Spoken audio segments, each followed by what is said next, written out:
What's up, people? I'm Landon with LMR.com. In this video, we're going to be working on this 2002 Ford Lightning, and we're going to show you the process of removing the grill shell and the grill from the truck. Let's get right into it.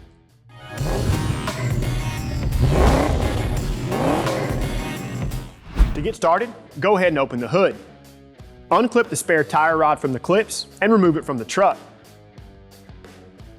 On Lightning applications, loosen and remove the 8mm bolt securing the intercooler reservoir and radiator cover to the fan shroud. Non-Lightning models will have a plastic retainer in this location. Now you can loosen and remove all of the retainers. Now these are a little goofy in that you have to use a Phillips head screwdriver to remove them, and they never seem to work right. If for some reason the screw doesn't back out, insert a plastic pry tool underneath the head and then lift up while you loosen the screw.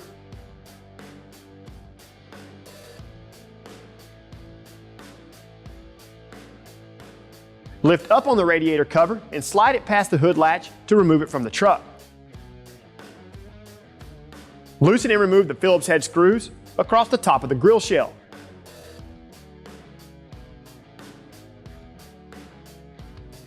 Loosen and remove the small screw securing the side marker to the header panel. Slide the side marker forward, disconnect the electrical connection, and then set it aside.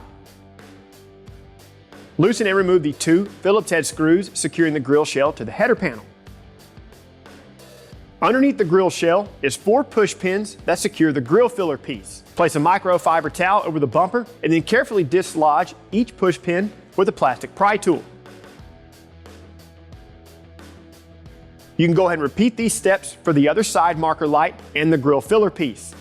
Because they are difficult to see, we're going to show you the 2 metal clips on the back of the grill shell with it removed from the truck. You'll want to depress these clips with a pry tool, and then you can carefully remove the grill shell from the truck. Place a microfiber towel on your workbench for protection and to act as a cushion. Set the grill shell face down on the towel. Carefully release all the tabs holding the grill to the grill shell with either a pry tool or a flathead screwdriver. I find that the easiest way is to start in one of the corners and then work your way to the other side. Once you release a few of the tabs, remove the grill from the shell and then use this opportunity to wipe down and clean anything that is difficult to access with everything assembled. Now to reinstall these components, you just reverse the removal steps. After that, you're good to go. All right, people, as always, we hope this one has helped you out. That's all we have for you today, so until we catch you in the next one, for all things Ford Lightning, y'all know what to do. Keep it right here with the real enthusiasts, LMR.com.